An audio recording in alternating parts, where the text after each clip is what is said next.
성공한 사람들은 행복할까? 명성을 얻고 돈을 많이 벌면 삶이 만족스러울까? 그렇다면 왜 세계적인 스타들이 극심한 우울증에 시달릴까? 왜 최고의 자리에 오른 사람들이 오히려 더 깊은 공허함을 느낄까? 배우 로빈 윌리엄스. 전 세계 사람들에게 웃음을 주었지만 그의 마지막 순간은 쓸쓸했다. 패션 디자이너 알렉산더 맥퀸. 패션계를 뒤흔든 천재였지만 결국 스스로 삶을 마감했다. 이들은 우리가 꿈꾸던 인생을 살았다. 그런데 정작 그들은 행복하지 않았다. 혹시 우리도 같은 착각 속에 살고 있는 건 아닐까? 오늘은 이국종 교수의 말을 통해 우리가 놓치고 있는 행복의 본질을 파헤쳐 보겠다. 이 영상을 끝까지 본다면 당신의 행복 기준이 완전히 바뀔 수도 있다. 첫째, 왜 우리는 남의 삶이 더 행복해 보인다고 착각할까? SNS를 보면 모두가 잘 나가는 것처럼 보인다. 누군가는 해외여행을 가고 누군가는 꿈을 이룬 듯 보인다. 반면 우리는 똑같은 하루를 반복하며 지쳐간다.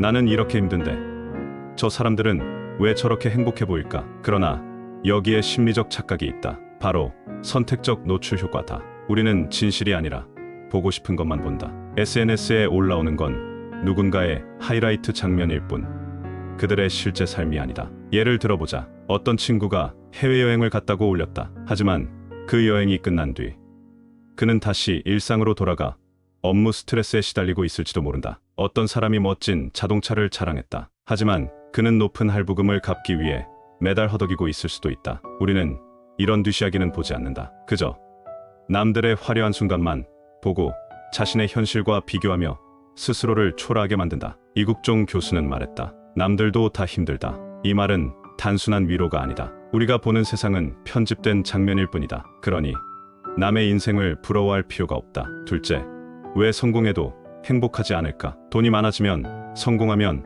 정말 행복할까? 연봉이 오르고 원하는 걸 다 가질 수 있으면 인생이 만족스러울까? 심리학적으로 보면 그렇지 않다. 성공과 행복은 비례하지 않는다. 이걸 설명하는 개념이 바로 헤도닉 트레드밀 이론이다. 이 이론에 따르면 우리는 더 나은 것을 얻어도 금방 익숙해지고 다시 원래 상태로 돌아간다. 예를 들어보자. 첫 월급을 받았을 때를 떠올려보자. 처음엔 기뻤지만 몇 개월 후엔 그냥 당연한 일이 되어버린다. 오래 꿈꾸던 새 차를 샀다고 해보자. 처음엔 설레지만 몇 달 뒤엔 그냥 평범한 이동수단이 된다. 꿈에 그리던 집을 장만했다. 처음엔 만족감이 크지만 시간이 지나면 또 새로운 목표를 찾고 싶어진다. 이처럼 우리는 원하는 걸 얻으면 행복할 거라고 생각하지만 실제로는 익숙해지는 순간 행복감이 다시 원래 수준으로 돌아간다. 이국종 교수는 말했다. 인생은 결국 그렇고 그런 것이다. 더 많은 걸 가져도 더 큰 성공을 해도 소소한 행복을 즐길 줄 모르면 결코 만족할 수 없다. 셋째,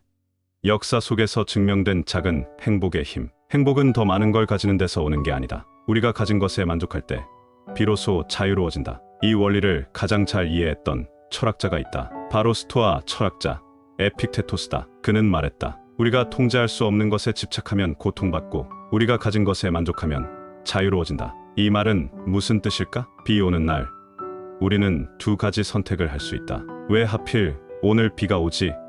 라며 불평하거나 우산을 썼으니 괜찮아 라며 상황을 받아들이는 것이다. 결국 우리가 통제할 수 없는 일에 집착하면 불행해지고 내가 가진 것에 집중하면 마음이 자유로워진다. 이 철학을 실천한 사람들은 많다. 스티브 잡스. 그는 생의 마지막 순간 명성과 부가 아닌 단순한 삶의 소중함을 이야기했다. 가족과 함께하는 평범한 시간이야말로 진짜 행복이다. 톨스토이. 그는 귀족이었지만 결국 농부의 삶 속에서 진정한 만족을 찾았다. 우리가 찾는 행복은 멀리 있지 않다. 가장 가까운 곳에서 발견된다.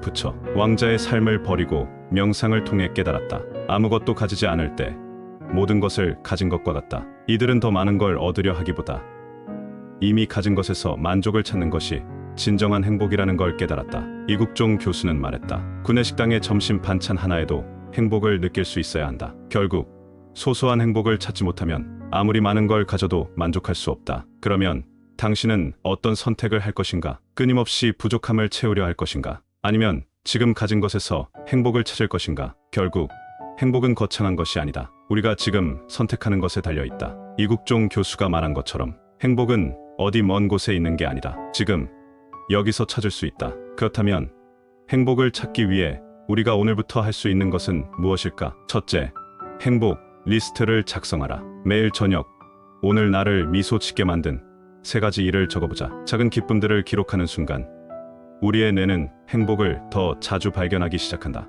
예를 들면 이런 것들이다. 아침에 마신 커피 향이 좋았다. 길을 가다가 예쁜 꽃을 봤다. 친구와 짧은 대화를 나눴지만 기분이 좋아졌다. 이렇게 작은 순간들을 기록하면 어느새 우리는 행복한 사람이 되어 있을 것이다. 둘째, 비교의 방향을 바꿔라. 우리는 남과 비교하면서 불행을 키운다. 하지만 비교의 대상을 어제의 나로 바꾸면 삶이 완전히 달라진다. 어제보다 책을 10페이지 더 읽었다. 운동을 10분 더 했다. 새로운 것을 하나 배웠다. 타인이 아니라 오직 어제의 나와 경쟁하라. 그러면 우리는 더 단단해지고 더 성장할 것이다. 셋째, 지금 이 순간에 집중하라. 행복은 과거에도 미래에도 없다. 오직 지금 이 순간에만 존재한다. 밥을 먹을 때 휴대폰을 내려놓고 음식의 맛을 음미하라. 길을 걸을 때 이어폰을 빼고 주변의 소리를 들어보라. 사랑하는 사람과 대화할 때 온전히 그 순간에 집중하라. 이 작은 습관들이 우리의 삶을 더 충만하게 만들 것이다. 이제